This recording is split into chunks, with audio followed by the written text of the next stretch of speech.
కడప నుంచి సుధాకర్ రాస్తున్నారు. తీర్థయాత్రలు చేసిన వారు తప్పనిసరిగా అన్న సమారాధన చెయ్యాలా తెలియజేయగలరు అంటూ రాస్తున్నారు. మొదటిసారి కాశీ వెళ్ళాం.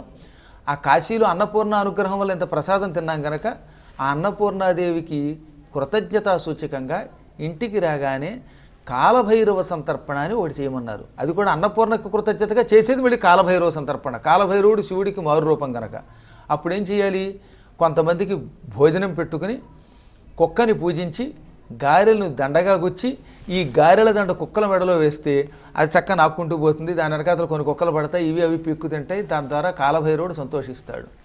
ఇలా కాశీ వెళ్ళిన వాడికి కాశీ సంతర్పణ అని ఒకటి ఉన్నది. అలాగే నైమిషారణ్యంలో భాగవత సప్తాహం విన్నాక కూడా ఇంటికి వచ్చాక 3 లేక 5 మన శక్తిని బట్టి పాయసంతో అన్నం పెడితే అటువంటి వాడికి వైకుంఠం వస్తుందని చెప్పారు.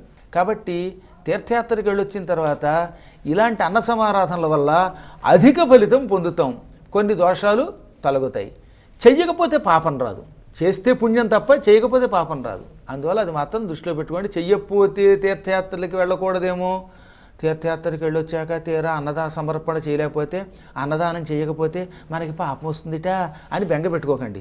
తీర్థయాత్రల పుణ్యం మీకు వచ్చి తీరుతుంది. కానీ అన్నదానం చేస్తే ఈ తీర్థయాత్ర ఫలితం మరింత పెరుగుతుంది. చెయ్యకపోతే మీకు మాత్రం దోషం రాదు. అంటే ఏ క్షేత్రానికి వెళ్ళొచ్చినా చెయ్యాలంటే అన్ని క్షేత్రాలకి చెప్పలేదు, కొన్ని క్షేత్రాలకి చెప్పారు.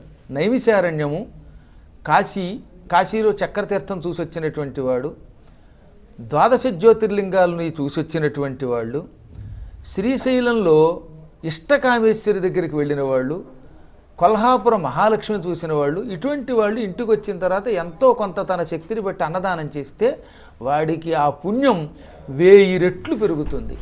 మరణానంతరం నరక బాధలు తొలగుతాయి. మరి ఉత్తరం చూద్దామండి.